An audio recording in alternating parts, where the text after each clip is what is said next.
Good day. My name is Dr. Michael Smith. I'm the director of Rush Epilepsy Center in Chicago. And I have the opportunity today to talk to you about partial or focal epilepsy and the new treatment options that we have. Again, our goal in epilepsy treatment is no seizures, no side effects, and allowing the patient to have a full and normal life. And again, clearly getting the patient seizure free is key to that. I'd like to thank SK Life Science and CURE for giving me the opportunity to speak to you about a new treatment option. And I'd like to put a shout out to CURE. I was the founding physician in the CURE organization, and I and three angry mothers went around and recruited the initial people that were interested in CURE. And from there, it grew and grew and has done some very wonderful things with the help of its needed support. Today, we're going to talk about the newer treatments of focal epilepsy. And the title I have, Advancements to Medical Remission. The reason why I chose that title was because medical remission is our goal for all patients with epilepsy. That is complete seizure control on medication, because if you have medical remission, there's a chance for disease remission. And some of our newer medications are offering increasing chances for medical remission. This graph is a really interesting one going back from the 1860s, when bromides were first introduced for the treatment of epilepsy, going through medical marijuana back when Sir William Gowers had medical marijuana. It was one of the few drugs that he actually had to treat his epileptic patients, then going to phenobarbital, and then we had a rapid expansion in the number of medications. I've had over 25 medications released for epilepsy during my career. Now, I might be an old guy, but it's really not, I'm not that old. So we've had a lot of medications released during my career. And the unfortunate aspect is that despite the fact these medications have offered significant improvements in pharmacokinetic and pharmacodynamic properties and side effects, which is really important, they really haven't cracked the nut of getting more people seizure-free. And that's frustrating. The chart right next to it shows the number of people seizure-free during those various eras. So from 82 to 91, with the older medications, our traditional medications, about 63% of people went seizure-free. With our first generation medications, from 92 to 2001, 64% of people went seizure-free. And with our newest medications from 2012 to 2020, about 61% of people went seizure-free. The bottom line is that we've made significant impacts on side effects, but we have not cracked the nut of efficacy. And efficacy is important. It's all important. There's a big difference in the quality of life if you have 2 seizures a year versus no seizures a year. This next slide just compares the number of people who went seizure-free with all the various medications, all our new medications, from zonisamide, lamotrigine, to gabapentin, topiramate, tigabine, levetiracetam, pregabalin, lacosamide, ezocarbazine, perampanel, and Briviac. So all of our relatively new medications is listing the number of people when seizure-free. So to get in these trials, about 4 to 5%.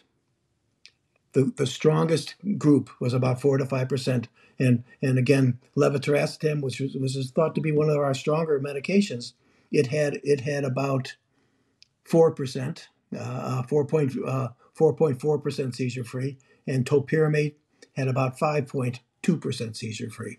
So this is 1 out of 20 when I add a new medication could go seizure-free, and all the other ones were actually less than that. So again, we haven't yet cracked the nut of efficacy with our current medications, and so there is still a huge need to get people seizure-free. So one of the 2 big important mechanisms of our medications are blockage of the sodium channel, and the other one is increasing GABA, increasing inhibition. So those are 2 big mechanisms. We're going to now talk a little bit about a new medication, Cenobamate or Xcopri. This has been out now about 2.5 or 3 years. It came out right about the time of the pandemic. And its claim to fame is that in their trials, 20% of people went seizure-free when they went on medication. So this was not the 4 to 5%, but really a dramatically better efficacy. And from my standpoint as a clinical scientist, I want to know why. Why in God's name, if the previous 25 medications, the efficacy was 5-6%, and now suddenly this new medication has a 20% efficacy on the same patients, medically intractable patients. So again, it's not like we're dealing with a whole different group. So from my standpoint, from a scientific standpoint, I'd like to know, why is this medication different? What magic is it able to figure out that my previous 25 medications did not? So cenobamate has some nice characteristics. It has a long half-life, about 50 to 60 hours. It's absorbed quickly, within 4 hours. It can be absorbed with or without food.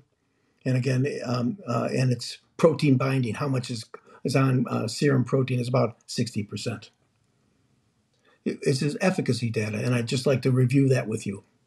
So first of all, there were a number of studies for FDA indication and FDA approval. The first had 222 patients with, again, medically intractable epilepsy. The second had 437 patients, again, with medically intractable epilepsy. The second study had a longer maintenance period, how long they would watch the patients. And then all those patients were enrolled in the long-range safety trial. These patients were difficult to control at a baseline. 74% were on 2 or more anti-seizure medicines. They had failed 3 anti-seizure medicines. They had 9 seizures a month on average, and they had had it for over 20 years. So it wasn't a group of patients with easy-to-control epilepsy. So in this trial, the primary efficacy was the number of seizures, and the bottom line is there was a median reduction of seizures of about 55% compared to 24% in placebo. What was really surprising was the number of people that went seizure-free and had greater than a 75 or 90% reduction of seizures. And in this trial, again, 20% of people over placebo went seizure-free, and 46% had greater than a 75% reduction in seizures. So these were higher numbers than we would expect. Again, in our previous trials, as we had pointed out, a common seizure-free rate was about 4 to 5%. You can often get people seizure-free for a brief period of time. That's fine. Well, how about long-term? So in the long-term study, this averaged 25 to 30 months, so 2 to 3 years. 20.2% of the group were seizure-free. 37% of the group had greater than 90% reduction of seizures, and half had greater than 75% reduction. Again, these are more efficacious figures than we're used to looking at with our previous medications. So in the long-term trial, one of the things to really look at, the bottom line, it combines both efficacy and tolerability, is how many people stay in the trial. That is that you stay in the trial if you're winning, if your seizures are better and you're having fewer side effects, you'll tend to stay in the trial. And so the bottom line is that in these trials, the retention rates there was a 63% 3-year retention, 61% 4-year retention, 60% 5-year retention, and 59% 6-year retention. So what this is telling us is that once you go seizure-free on the Xcopri over many, many years, you'll remain seizure-free, and the side effect profile. And again, people vote with their feet. They vote with their participation. And if they were not doing well, they would be pulling out of the trial. Often, after trials end, a lot of people leave it because, again, the patient views the benefit was not worth the risk. Now, just like everything else, nothing comes free in this world, and there are adverse effects from the medication. We've just pointed out that this is one of the more powerful medications. And again, its adverse effects are similar to many that we know about. And so really, to think about Cenobamate, it's sort of like a combination of Dilantin and phenobarbital in the same drug. So two older medications. It's sort of like combining the two of them, and so the side effects, you get Dilantin side effects, which tend to be, or sodium channel side effects, which tend to be dizziness, trouble with your coordination, tremor. They tend to be motor side effects.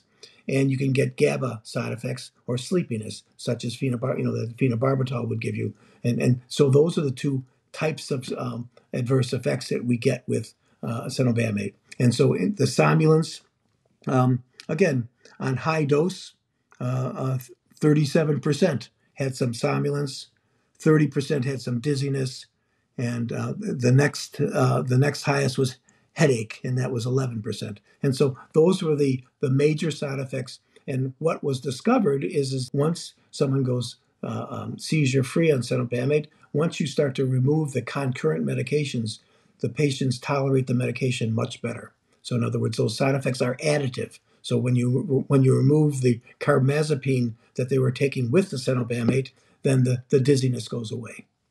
So in summary, focal epilepsy remains a significant health problem with significant morbidity and mortality.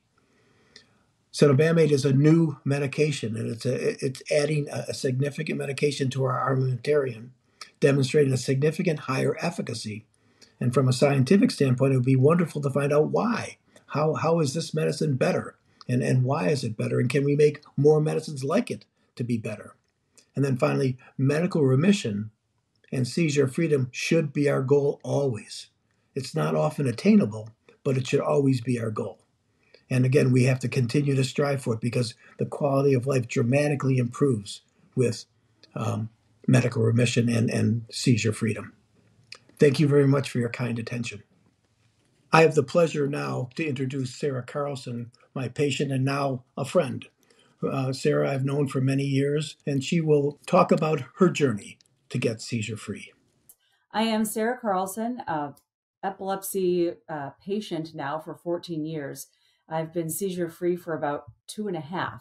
So I consider myself a survivor. I consider myself somebody who fought it and won, but also an advocate for the cause because I want to see other people be able to live normal lives too. I was diagnosed in 2008. I was a TV news anchor in Madison, Wisconsin, with 2 little kids, 1 and 3. And I was anchoring an early morning newscast. So I would wake up at 2 or so in the morning and go to work. I loved my job, had a lot of fun. And all of a sudden, I always describe it as something just didn't feel right. Like I wanted to hang on to the news desk. But I kept reading that teleprompter. And then we would go to commercial break and I would look at my co-anchor and say, is everything okay? And she'd look at me like I was crazy. So that went on and got worse and would happen several times a day. Finally, I went to the doctor and it took several months to diagnose it as epilepsy. It was simple focal. So that's why. A lot of people thought maybe it would be hypoglycemia or I was just dizzy and tired because I had 2 small kids. But I did have simple focal epilepsy. And a lot of people were surprised I could continue to function through that. I was happy I could function through that. I kept going professionally and I felt great physically, other than the fact that the seizures wouldn't go away. The worst part, though, was the introduction of medication. I was familiar with epilepsy, but only on a small level. And I found a neurologist who said, well, let's try this medication. So at first I looked at this like, I'm going to be able to handle this condition. However, I remember being told after maybe my 3rd or 4th medication that didn't stop the seizures, that I was going to be put in the category of about 1/3 of seizure epilepsy patients don't stop having seizures because of their medication. We just can't stop it. And I remember thinking, what? You mean you just can't stop it? There's a medication for everything these days. What do you mean we're not going to be able to stop my seizures? I don't like them. They aren't ruining my life, but I want that to be able to stop. So luckily, in a couple of years, they found a brain tumor was causing those seizures. And I had a hope that perhaps after removing that tumor, which we were very, very lucky to be able to do close to the skull, the temporal lobe, and that's where my seizures were coming from, it didn't stop them. And then eventually those seizures worsened. So I had been on at that point probably 10 different medications, and every neurologist I met told me, you're one of those people who we have a hard time stopping the seizures, intractable. These focal seizures were now complex. They were no longer simple. So it wasn't a good feeling to be pushed into the complex element of it. And I ended up crashing my own car into my neighbor's home. Luckily, no one was in my car. No one was on the sidewalk. No one was in that vehicle. And I lost my driver's license. So I had to get out of TV news because I could no longer do TV news with seizures. I had one big seizure on TV where I tried to read through. I looked at that teleprompter and something in my brain told me to keep going. And I didn't stop, but I kept speaking. Very oddly, some would call it gibberish, and it went viral. Well, Wisconsin has officially joined 25 other states in a lawsuit against President Obama's healthcare reform law. Attorney General J.B. Van Hollen says Wisconsin is the latest state, including Iowa, Kansas, Maine, Ohio, and Wyoming, to join Florida's suit. The states claiming the exorcist saw unto Sracho and Pele Bringritz by health urgent. At the time, because I was an advocate for epilepsy, I don't think I posted it on social media. This is, back in the day where that might not have even happened.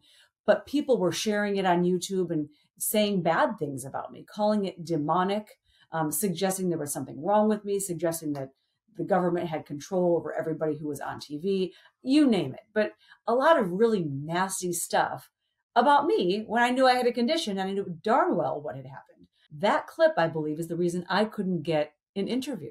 No one would legally or morally ever admit that, but I'm not dumb either. No one at the TV station was going to say, well, you're fired.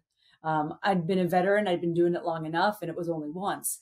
But my doctor at the time knew the stress that business was putting on me and the stress of not having that happen again live on television. This right now is recorded. If anything bad happened, if my dog barked loudly, we could stop it, but we didn't have a second to stop a seizure on TV. So I lost my career. And I remember thinking, okay, but I'll find another one. And that's where the stigma first really came into play.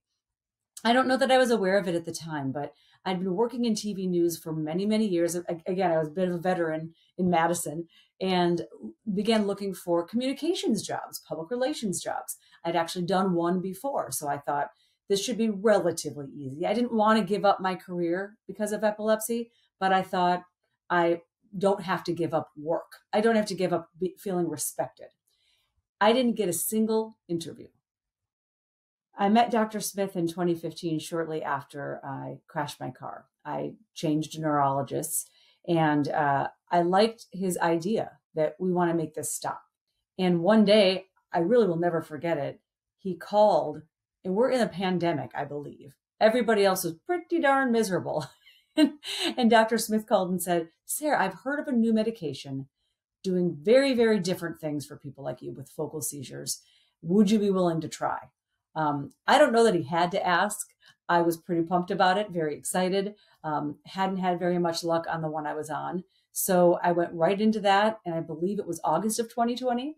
I shouldn't say I believe it. It was. And by a month later or less, I was seizure free. And my family and my loved ones and I had a hard time month by month going, okay, another month? Is this real? And I say that with a little bit of emotion because every time I think about it, and every time this is my, sparkling water can, cheers, because 2.5 years and all of the hell that I went through, and I'm seizure free. My life was back to normal. A year later, I got my driver's license right around the time my 16-year-old daughter got hers. I was able to go running again. I'm a big runner, and I could run again alone. It still sometimes seems surreal, and I'm just so feeling blessed and happy to talk about it. And I have to say that I get a lot of questions about what my advice is for people with epilepsy. I meet a lot of people with epilepsy and try to reach out to them as well and offer an ear. Don't give up hope, and not just for a normal life or fewer seizures, but don't give up hope for seizure freedom. We in the epilepsy family, as I call it, had no idea that Cenobamate was going to come around and that Sarah Carlson was going to be seizure free. It wasn't in the cards for me, not even 5 years ago. So I always say, don't give up hope on seizure freedom. Just having a few a year, as you heard Dr. Smith say, can be life-changing in a bad way. We want to aim for seizure freedom. We want our scientists to be going there. We want our neurologists to be going there so that our patients can have that hope. I know sometimes there are patients who are happy to just have fewer and really severe instances. That's okay, but let's keep pushing. Let's keep seeing what we can do to make epilepsy end.